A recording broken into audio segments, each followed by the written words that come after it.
Duty कर रहे थे। ना भर्त्सना का कोई असर, ना पुलिस द्वारा पकड़े जाने का कोई असर। यह थी महाराज जी की अलौकिक लीला।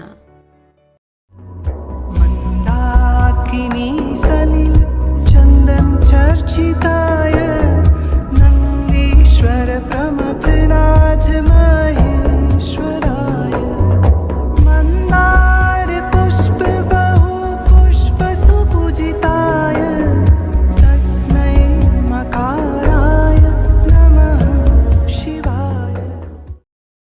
मेजर रिक्की, जिनका शरीर डील डॉल काफ़ी स्थूल और भारी भरकम था, एक बार महाराज जी के कोप भाजन बन बैठे। अपने भक्तों के प्रति अपराध तो महाराज जी सहन कर ही नहीं पाते थे, और वही अपराध मेजर रिक्की से बन बैठा।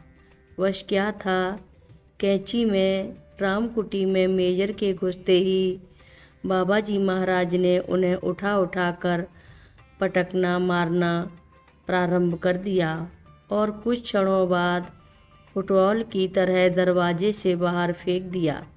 इस बीच हनुमान अवतार बाबा जी ने जिस प्रकार गर्जन तर्जन किया, उसको सुन सारा आश्रम आतंकित हो उठा, और सारे आश्रमवासी भय से जहाँ तहाँ दुबक गए। कहाँ चला गया था तब बाबा जी का जरा विन्यास। कैंची धाम से अपनी अंतिम यात्रा के दिन रविवार 9 सितंबर 1963 को महाराज जी की सभी से खिलवाड़ सा करते रहे। उन्हें भ्रमित करने को स्नान का समय हो गया तो किशन चंद्र तिवारी जी ने रुद्राभिषेक की तृषाओं को पढ़कर उन्हें स्नान कराना प्रारंभ कर दिया।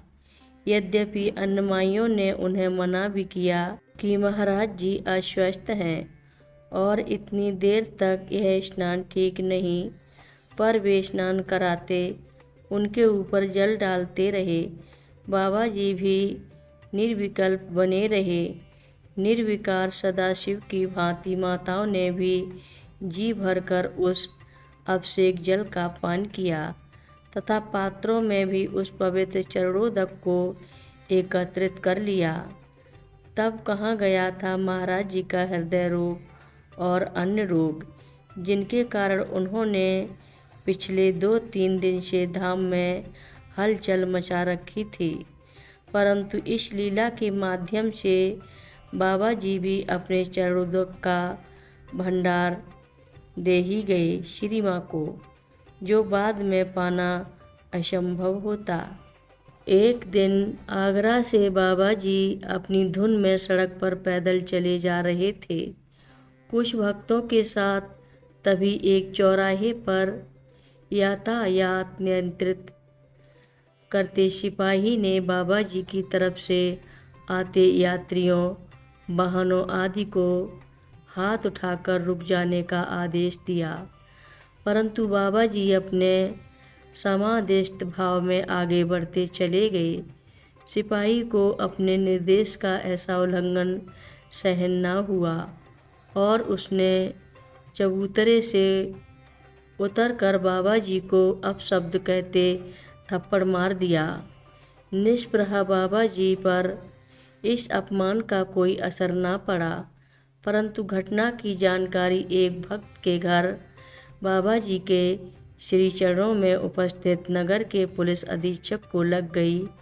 उसने सिपाही को वहीं बुलाकर बाबा जी के ही सामने बुरा भला कह सस्पेंड करने की धमकी दे दी।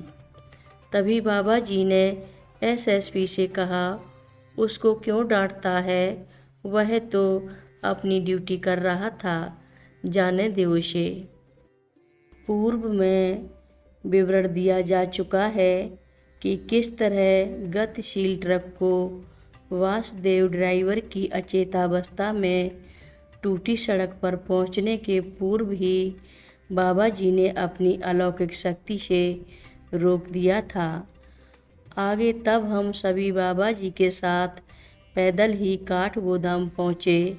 वहाँ रात्रि के पहरे पर तैनात पुलिस वालों ने एक कम्बलधारी व्यक्ति के साथ कई अनजान लोगों की छाया अंधेरे में देख पकड़कर पूछा, कौन हो तुम? महाराज जी ने उसी कड़क के साथ उत्तर दिया, चोर हैं पकड़ लो, चोर हैं पकड़ लो। पुलिस वाले उनकी भर्त्सना करते हम सबको थाने पकड़ कर ले चले। बाबा जी को आगे कर थानेदार खबर पाकर आया तो प्रभु को देखते ही उनके श्री चरणों में लौट गया। यह देखकर पुलिस वाले तो हक्का बक्का रह गए।